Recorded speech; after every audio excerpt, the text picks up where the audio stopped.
Vous avez vu le titre de la vidéo, elle va être très particulière parce que j'ai une idée que je n'ai jamais vue avant. Comment j'ai eu cette idée? Pour ça, il faut remonter quelques mois en arrière.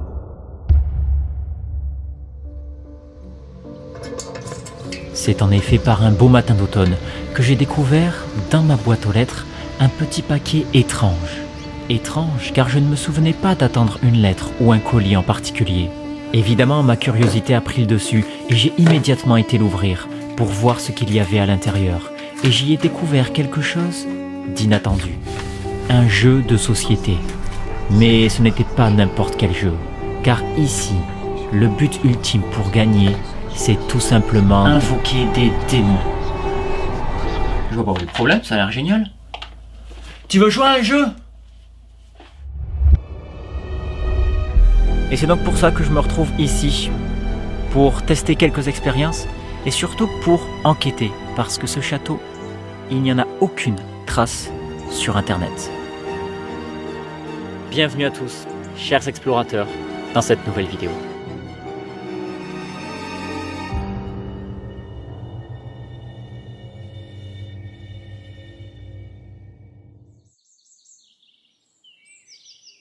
Si je me trouve ici entouré par les ronces, c'est pas pour le plaisir, hein, c'est qu'il y a bien une raison. Derrière moi se trouve en fait l'ancien accès vers le château. En fait, il y a le portail qui est complètement envahi par la végétation. On ne le voit même plus. Pour vous dire à quel point eh bien, le château est abandonné depuis longtemps. Et eh bien, pour prouver qu'il n'y a pas grand monde qui vient le visiter. Et donc juste devant ce portail, on aperçoit tout de suite le château et ce qu'on aperçoit également tout de suite, c'est son état de délabrement très avancé. Vous le voyez là, le lierre monte jusqu'au toit. Pour une fois, je ne vais pas découvrir ce château avec vous puisque eh bien, je l'ai découvert il y a assez longtemps, plus de 2 ans il me semble. Mais je vais quand même vous le montrer à l'intérieur et puis vous l'avez vu sur cette vidéo. Le but, c'est pas spécialement de l'explorer, mais d'y réaliser des expériences et surtout de savoir qui vit ici et pourquoi il a été abandonné. Et voilà donc où on débouche. On peut voir encore ici l'état d'abandon du lieu. Là-bas, on a la grande cour avec la vue sur cette façade sublime. Et la première fois que je suis entré ici, j'ai eu un petit peu un coup de stress parce que j'ai vu ce linge qui était bien presque en train de sécher. Je me suis dit, oh, c'est pas possible, ça se trouve, il y a quelqu'un qui habite ici.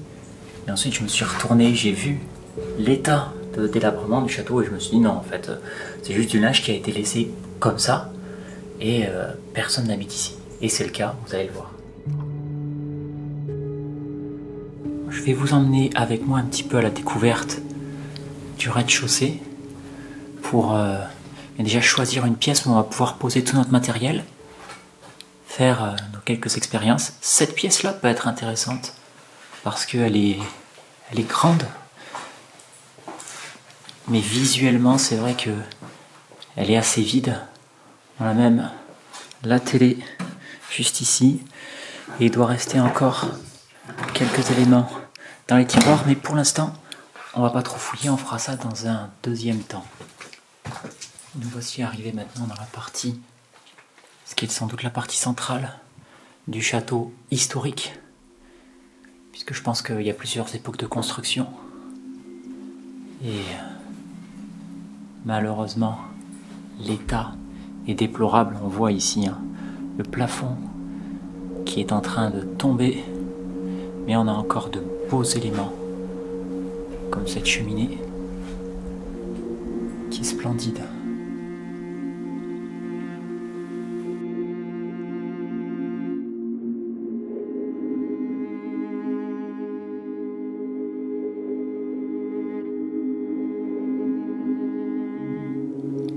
Et juste derrière cette pièce, on arrive, en passant cette porte défoncée, à l'accès principal du lieu, à la porte d'entrée.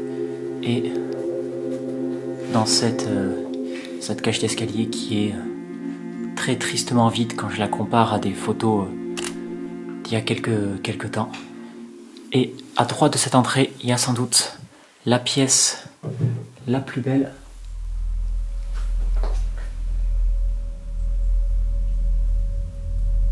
Oui, donc comme je le disais, juste avant de me faire interrompre par du bruit, eh bien, juste ici, il y a sans doute la pièce la mieux, on va dire, conservée, la plus intéressante. Et je pense que c'est ici qu'on va poser toutes les affaires.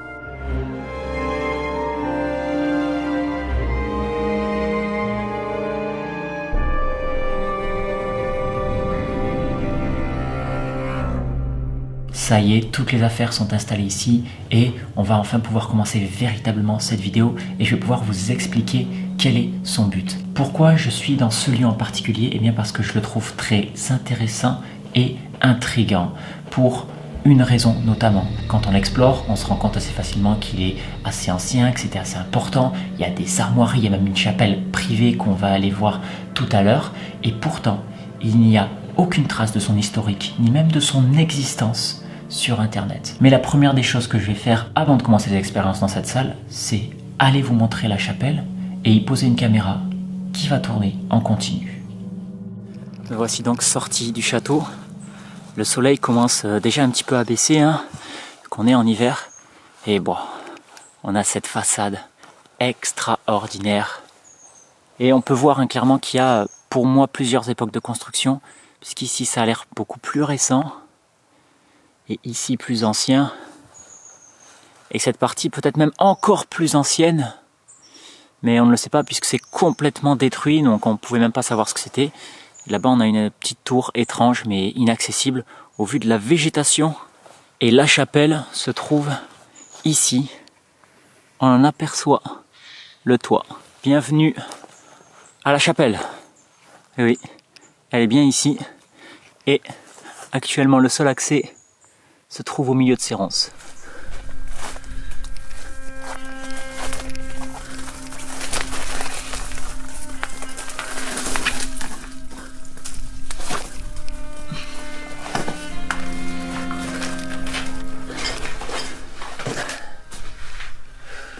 Nous voici donc dans la chapelle, très très sombre puisque tout est envahi par la végétation. Et d'ailleurs, ça contribue au fait que ça ressemble vraiment à un décor de film d'horreur avec ces plantes qui tombent absolument partout, ces cadres religieux, et puis cette grande croix en bois qui est juste posée là, comme ça, de manière très étrange. J'adore cette ambiance. Bonjour. Je m'appelle Quentin. Je vais pas vous déranger longtemps. J'ai à côté de moi un petit appareil. Et s'il y a quelqu'un qui souhaite interagir avec moi, discuter, qui est intéressé, curieux, je vous invite à vous approcher de cet appareil. Et comme ça, même si je ne vous vois pas, je pourrais savoir que vous êtes là, car il y a des petites lumières qui vont s'allumer. Je vais également poser autre chose. C'est une caméra. Et je vais tout simplement la laisser ici tourner pendant...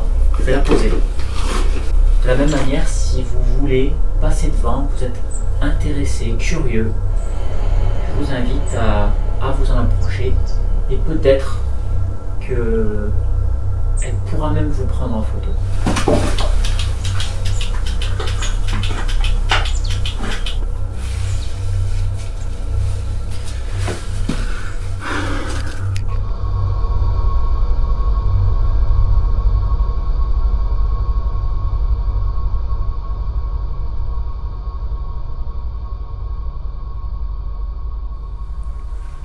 Me voici de retour dans le château, dans cette entrée malheureusement si vide.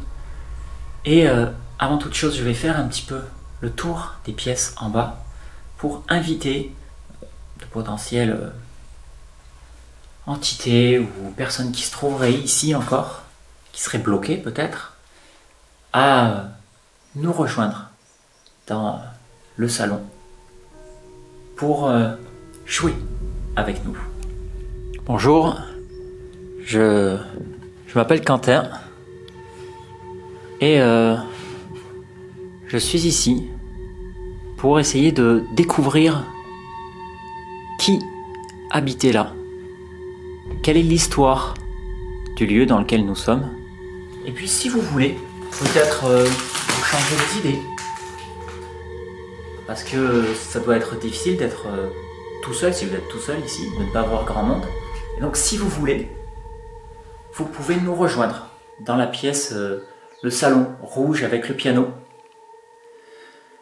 Et nous allons faire un jeu. Et si vous voulez vous joindre à nous, pour jouer, juste pour nous regarder, pour discuter, vous pouvez avec grand plaisir. Je dois vous dire quelque chose, je vous ai menti. Ce château n'est pas abandonné comme vous pouvez le voir. Nous avons, il y a un chat qui traîne dans le château, je ne sais pas qui le nourrit, mais en tout cas, il a l'air de s'être attaché à nous. T'es prête? Oui. Qu'est-ce que j'ai le choix? Ça, c'est ma vie.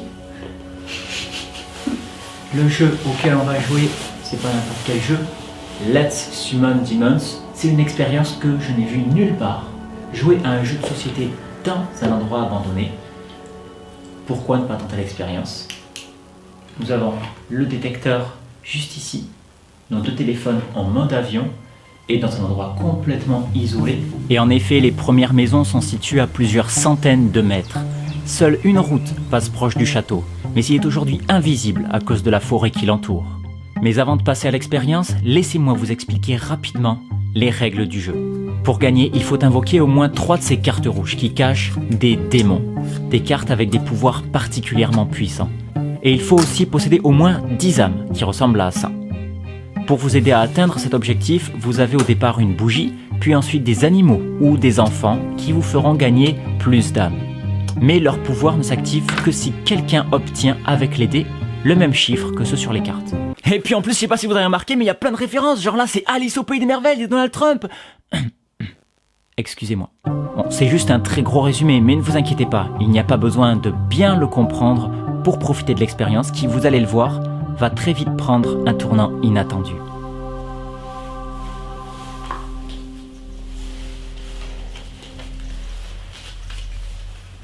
Ça va être compliqué de jouer comme ça par contre. Je te laisse en choisir 3 et j'en prends 3 aussi. Alors, il y a le détecteur qui vient de s'allumer plusieurs fois. Surtout ne va pas là. Ça va. Tu peux t'asseoir ici. Par contre, il y a le détecteur qui s'allume plusieurs fois, je sais pas si tu l'as vu. Bah non, j'avais Soba devant la gueule. S'il y a quelqu'un avec nous et que vous vous êtes effectivement approché de ça, eh bien bienvenue, nous allons commencer la partie. Vous avez vu en plus, il y a ce magnifique chat avec nous qui est Soba. Jamais vu. Je te laisse commencer à lancer les dés. Regarde. Tu l'as pas vu encore? C'est devenu orange? Ouais. Je te laisse et puis je vais poser quelques questions aussi. On va commencer le jeu, je vais vous laisser regarder et ensuite je vais peut-être vous poser quelques questions si vous voulez répondre, si effectivement vous êtes avec nous. 11. C'est moi qui commence. Ah, bâtard. Et je vais commencer par acheter Chain. Elle fait les animaux, non? Ça me permet de récupérer un animal à chaque fois que je fais 6. Est-ce qu'il y a quelqu'un avec nous dans cette pièce?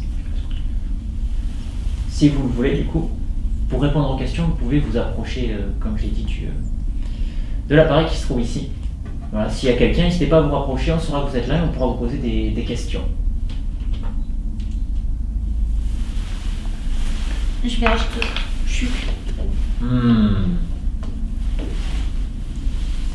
Je vais commencer par sacrifier des enfants.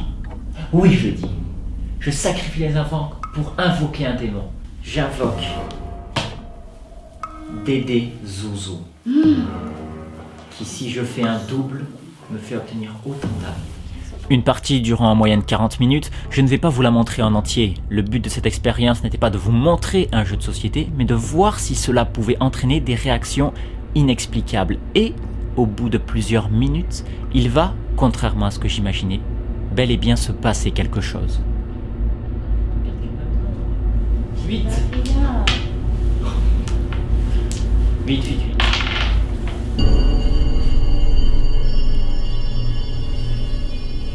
Il y a quelqu'un? Est-ce que vous êtes avec nous? Donc les lumières viennent de s'allumer.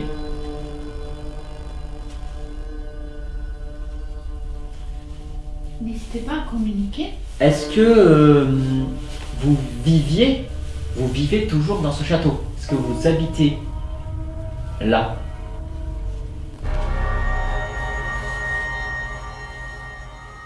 Merci déjà de votre réponse. Est-ce que vous êtes une femme? Est-ce que vous êtes un homme? Si vous voulez répondre oui, Un enfant. n'hésitez pas à vous rapprocher du coup des lumières. Si vous activez, on va dire que c'est oui. Et si vous n'activez pas les lumières, c'est non. Ou alors vous pouvez faire un bruit pour dire oui et pas de bruit pour dire non. Est-ce que vous êtes une femme?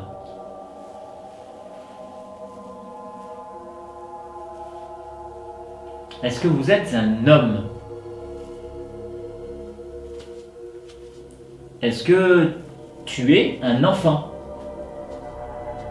Un chat? Est-ce que tu es un animal? Vous êtes toujours là avec nous? Est-ce que vous êtes là? Si. D'accord, très bien. Vous n'êtes ni un chat, ni un animal, ni un homme, ni une femme, ni un enfant. Très bien. Est-ce que vous êtes un esprit, un fantôme?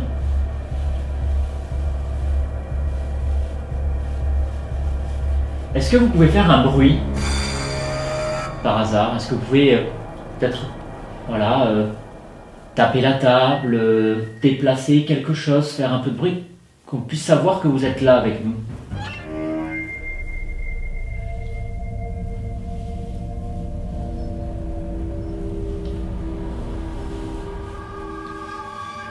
Peu de réponses. C'est vrai que ça a été assez flagrant pendant plusieurs secondes.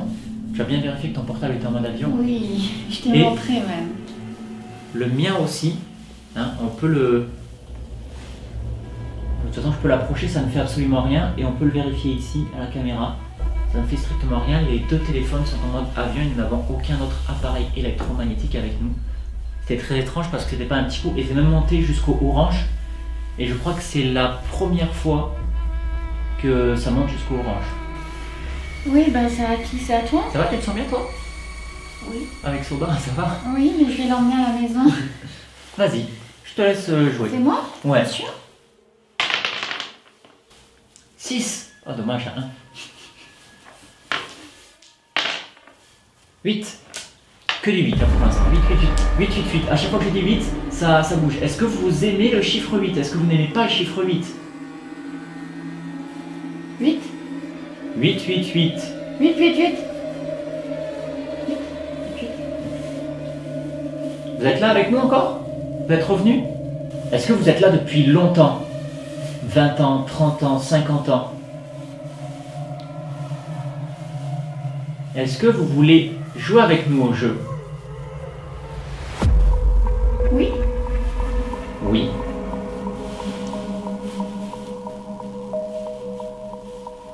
Vous pouvez, je vous l'ai dit, si vous voulez jouer, prendre les dés, toucher les cartes. Après, vous pouvez peut-être juste regarder. Après ces événements, la partie va durer encore une trentaine de minutes.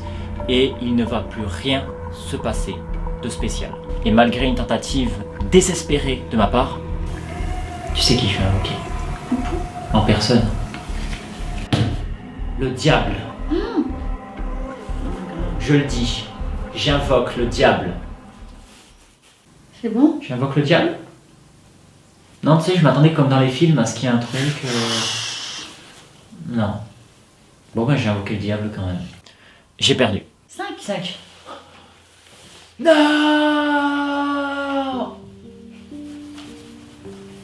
Bien joué, Soba.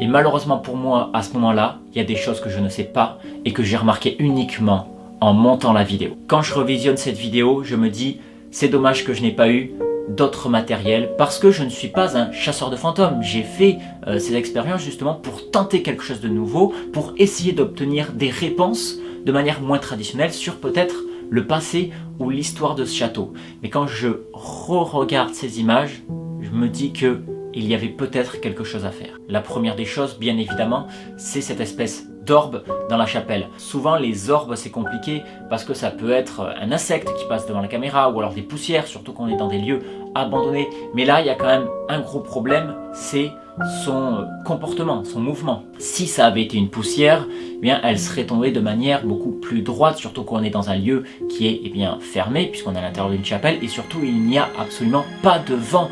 Et si ça avait été un insecte, déjà on aurait pu voir une forme plus étrange, alors qu'ici on a vraiment un rond qui est parfait, et puis en plus on aurait peut-être pu avoir des mouvements plus erratiques, moins contrôlés, hein, comme le font des fois les mouches, les moustiques. Là c'est vraiment comme un flottement dans l'air, et en des années d'exploration et de films, je n'ai jamais capté ça à la caméra. Mais bien sûr, les événements les plus étranges, c'est ce détecteur qui s'est allumé plusieurs fois et qui semblait en plus répondre à certains événements ou certaines questions qu'on posait. Et sur le moment, dans le château, je me dis que c'est peut-être un bug lié au détecteur, sauf que j'ai découvert quelque chose qui me prouve complètement le contraire, parce que écoutez bien ce qui se passe quand justement le détecteur s'active. 888.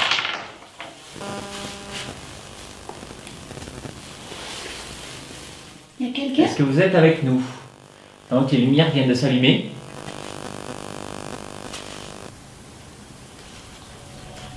Vous l'avez entendu, je pense très bien. J'ai même pas eu besoin de modifier le son. Quand le détecteur s'active, eh bien, il y a une espèce de perturbation au niveau du son, des bugs du micro. 8. Que du 8 pour l'instant. 8, 8, 8. 8, 8, 8. À chaque fois que je dis 8, ça bouge. Est-ce que vous aimez le chiffre 8? Est-ce que vous n'aimez pas le chiffre 8? Ça prouve bien une chose, c'est que le détecteur, il s'est allumé à cause d'une perturbation électromagnétique et non pas d'un bug. Et ce qui est encore plus étrange, je l'ai déjà dit, mais dans le lieu, nos deux téléphones sont en mode avion, il n'y a personne d'autre dans le château, et en plus on est dans un endroit complètement isolé. Et pourtant, ici, même chez moi, donc entouré d'ondes électromagnétiques, je n'ai jamais eu de problème comme ça au niveau de mon micro, et vous le voyez, mon détecteur ne s'active même pas, alors que j'ai mon téléphone, j'ai mon ordinateur qui est posé juste ici, qui est allumé, je suis entouré d'ondes électromagnétiques, il faut vraiment quelque chose d'assez puissant pour pouvoir l'activer.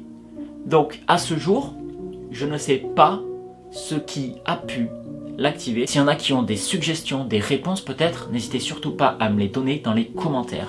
Si j'avais su ça sur le moment, j'aurais peut-être pu poser des questions plus précises. Malheureusement, je ne l'ai pas fait. Et en plus, vous allez le voir, la suite de l'exploration ne va pas vraiment se passer comme prévu. Fin de séance de jeu qui a duré quand même pas mal de temps. Avant de rechercher dans le document, je vais essayer de faire une deuxième expérience. Et pour ça, je vais me rendre au premier étage. Et je vais en profiter pour vous faire découvrir deux autres pièces qui sont vraiment sympathique. On va donc monter à l'étage pour y découvrir une nouvelle pièce.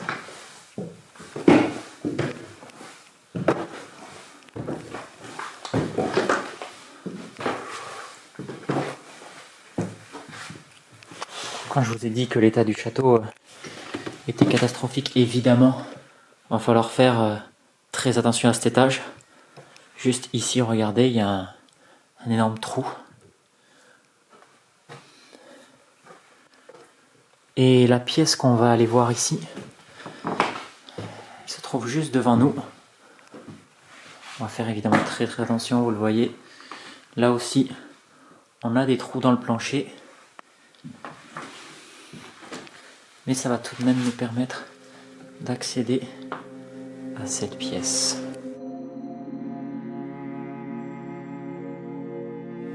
On est dans ce qui devait être la chambre principale. Beaucoup de mobilier a disparu malheureusement et vous voyez que là, bon, je pense dans 1 an et demi, 2 ans, c'est totalement écroulé. Et ça va être là où on va faire la dernière expérience. La dernière expérience que je voulais tenter dans cette chambre, c'était l'écriture automatique ou psychographie, qui permettrait, si l'on en croit le livre des médiums d'Allan Kardec, à une entité de prendre le contrôle d'un bras ou d'une main pour écrire. Pendant plusieurs minutes, je vais donc rester seul, essayant de poser de temps en temps des questions pour tenter d'obtenir des réponses, mais je n'obtiendrai rien de concret. Et donc pour continuer mes recherches sur ce château, il fallait se rabattre sur la dernière pièce. Regardez un peu l'état de cet étage. Ici, il faut vraiment marcher avec de très grandes précautions pour pouvoir vous montrer cette pièce qui est remplie de documents. On ira peut-être faire un tour après. Mais il y a une pièce qui vaut vraiment encore le coup d'œil, qu'on va aller voir. Ah, il y a le chat qui souhaite nous guider. Tu veux nous amener quelque part? Non? Fais attention à ne pas tomber dans les trous. Alors ça se voit pas à la caméra, mais le sol entier est en fait penché sur la droite. Tellement le lieu prend l'humidité.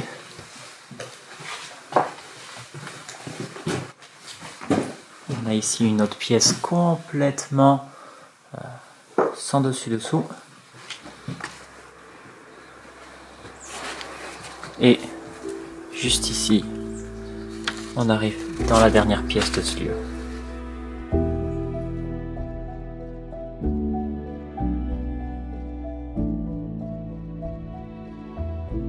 Comme souvent à chaque fois que je vois ce genre de pièce abandonnée, c'est-à-dire une bibliothèque, voilà, ça me fend le cœur.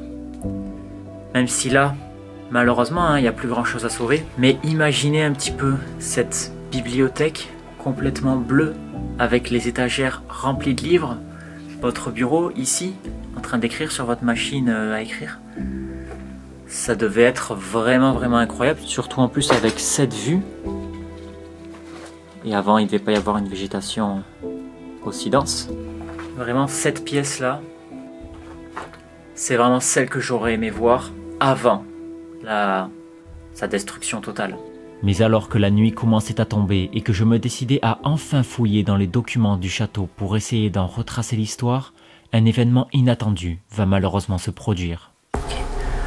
Alors qu'on était en train de fouiller les documents, on a vu 3 personnes, moi j'en ai vu 3, tout habillées en noir, qui se dirigeaient vers le bâtiment, en espérant que ce ne soit pas des casseurs ou des voleurs, etc. Même s'il n'y a plus grand chose à voler, parce que c'était clairement pas des proprios. Heureusement, on a notre chat de garde avec nous. Non, on va pas là, c'est pas là qu'il faut aller.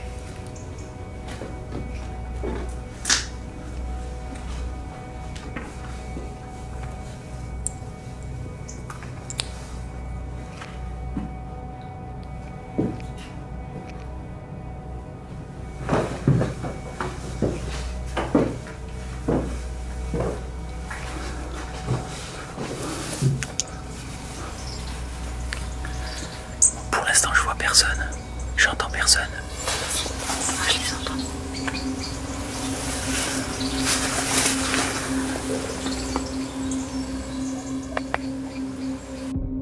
À ce moment, la nuit commençait à tomber, nous n'étions que 2 dans le château et on avait notre matériel en plus éparpillé un peu partout, par exemple dans la chapelle, et donc on a aperçu par la fenêtre 3 personnes venir en direction du château, complètement habillées en noir, avec des capuches sur la tête, et là on a réfléchi 2 secondes et on se dit que c'était bizarre si c'était de simples photographes urbexeurs d'arriver comme ça à la tombée de la nuit alors qu'il n'y a même plus de lumière pour faire des photos. On a donc préféré jouer la carte de la sécurité. On a rassemblé tout notre matériel et on a quitté le château un peu en vitesse et malheureusement sans trop de réponses, ce qui est très frustrant parce que je suis persuadé que les réponses qui concernent ce château, elles étaient là quelque part dans les centaines de documents qui étaient éparpillés au sol. Mais vous commencez à me connaître, c'est pas pour ça que je me suis découragé. J'ai d'abord commencé à faire des recherches, on va dire, classiques, avec le nom du château, le patrimoine historique du village, des faits divers proches de cette zone. Absolument rien ne parle du château. La suite, elle était logique, contacter la mairie du village. Et c'est ce que j'ai fait, d'abord par mail, puis par téléphone, puis par mail, etc. Et enfin, lors d'un appel téléphonique, j'apprendrai une information. Que les propriétaires y sont décédés il y a de cela bien des années et que aujourd'hui la situation entre les héritiers est, selon les mots de la personne qui m'a répondu, très compliquée. Mais malheureusement, 2 semaines après ce coup de fil et une promesse de rappel de cette personne de la mairie, eh bien je n'ai toujours pas eu une seule nouvelle malgré mes relances. Vous êtes en relation avec un répondeur téléphonique qui ne prend pas les messages. Merci de rappeler ultérieurement. À bientôt. Je me suis donc jeté sur le seul et véritable indice que je possédais, cet immense blason qui était donc gravé sur la cheminée du salon. Je me suis dit logiquement que quelque chose comme ça allait forcément me donner une information sur le passé du château. Mais malgré de très longues minutes de recherche, je n'ai trouvé aucune correspondance par rapport à ce blason et c'est pas faute d'avoir essayé.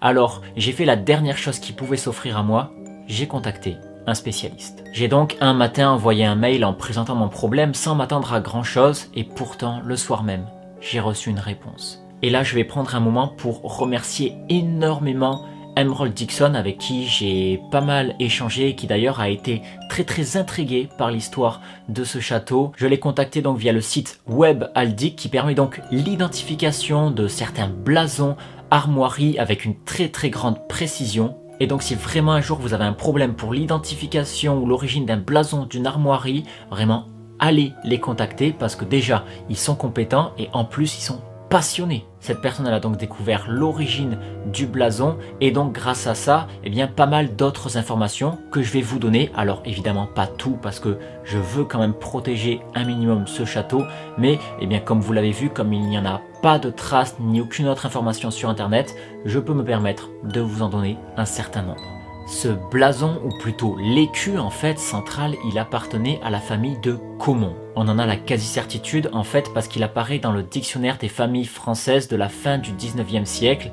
La région correspond et surtout l'écu qui est quand même très particulier, bien colle parfaitement. Et avec ces informations on apprend une autre chose qui est vraiment très intéressante, c'est que cette famille de Caumont, elle existait déjà à la fin du Moyen-Âge et peut-être même encore avant, mais malheureusement on n'en a aucune trace. Mais ce n'est pas tout. On sait donc que l'écu il appartenait à la famille de Caumont, mais ces armoiries elles nous apprennent encore autre chose, et notamment grâce à la couronne, qui se trouve tout en haut posée sur le casque. Car cette couronne, c'est bel et bien celle d'un baron. Alors, est-ce que c'était un baron de la noblesse d'Empire, ou est-ce que c'était celle d'un baron de la noblesse française, donc plus ancienne? Ça malheureusement, je ne le sais pas. Mais toujours est-il que la personne qui a probablement fait construire ce château, eh bien, était un baron. Alors la question qu'on peut se poser, c'est est-ce qu'il y avait une baronnie présente ici il y a plus de 500 ans? Techniquement, c'est possible au vu de certains murs qui ont l'air très anciens et qui prouvent bel et bien que le château a eu de nombreuses vies. Mais malheureusement, mes compétences et mes moyens sont très limités et moi tout seul, je ne pourrais pas obtenir plus d'informations. Il faudrait peut-être que j'y amène quelqu'un de très connu pour en apprendre peut-être plus sur l'histoire de ce château et le faire connaître à plus de monde à travers la France. Bon, et bien maintenant, il me reste plus qu'à aller les contacter, en espérant qu'ils répondent. Mais d'ailleurs, vous pouvez aller mettre des commentaires sur leur chaîne, puisque vous faites vous aussi maintenant partie de cette histoire. Bon allez, en attendant, je vous dis à très bientôt pour de nouvelles aventures.